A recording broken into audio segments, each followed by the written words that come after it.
Paano ka natutong mag-Tagalog? Bakit ang galing mo pala? Ito nga. So, alam mo, matagal na ako sa Dubai. Halos nasa 18 years na.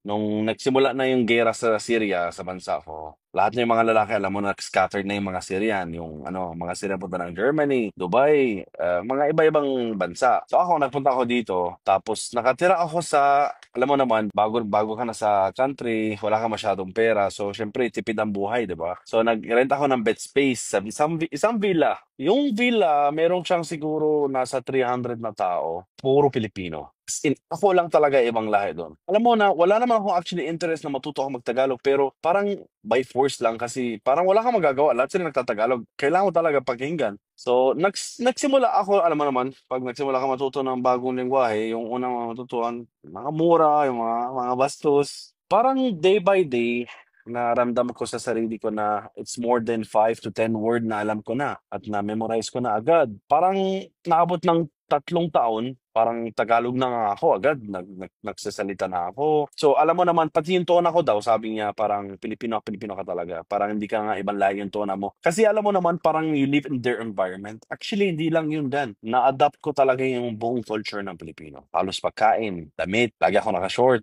Ayoko ng sapatos, gusto ko magsinelas. Alam mo yung as in parang ganyan. So ayan, natuto ako din 3 years ng Tagalog dun sa villa. In fairness, mabilis talaga yun. 3 taon lang, mabilis yun. Pero para sa iyo, maraming tao na may kaibigan na Filipino, parang ganun, o may interest sa Pilipinas, pero hindi sila natututo ng Tagalog, 'di ba? Alam mo bakit? Bakit? Kasalanan ng Pilipino yan. Kasi sumasagot lang sila sa English? English na nga kasi sila.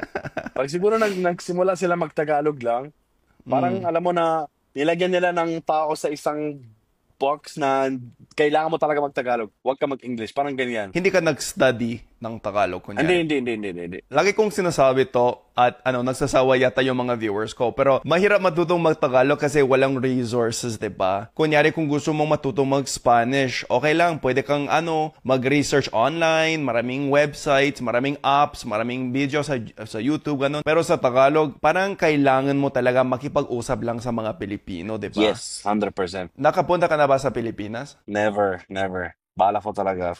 Never talaga. Oo. Ilang taon na nagtatagalog? Mga 10 years na. 10 years. Okay. Parang pareha sa akin, 11 years sa akin. Halos 10 years na ako nagtatagalog eh. 30 years na ako na yun eh. Ano sa palagay mo? Naging Filipino ka rin ng konti? Yung environment mo kasi? O paano mo Hindi nakikita yung konti, sarili mo? sobra. Sobra.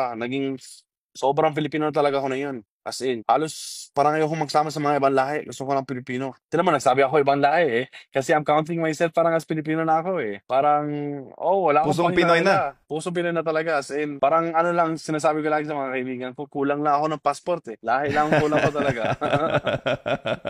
Oh, tama. Ay, kailangan mo talaga pumunta doon. Para sa iyo, anong paborito mong parteng kulturang Pilipino? Pinaka gusto ko talaga no, alam mo yung kunwari may mga Pilipino tapos bigla ka dumaan na sa party, let's say birthday party, parang ganyan. Alam mo na may kilala ka ng isang lalaki na kaibigan. Pero after 30 minutes, maging lahat kayo best friend na. Alam mo parang alam mo na kilala na mo na siya, alam mo kung saan siya nakatira, tapos kung may sasakyan kaya hatid mo nga mamaya, parang alam mo mabilis sila maging friendly sa iyo as in talaga. That's what helped me talaga. Kasi dati, medyo masungit ako siguro na hindi ako friendly. Alam mo, work, bahay.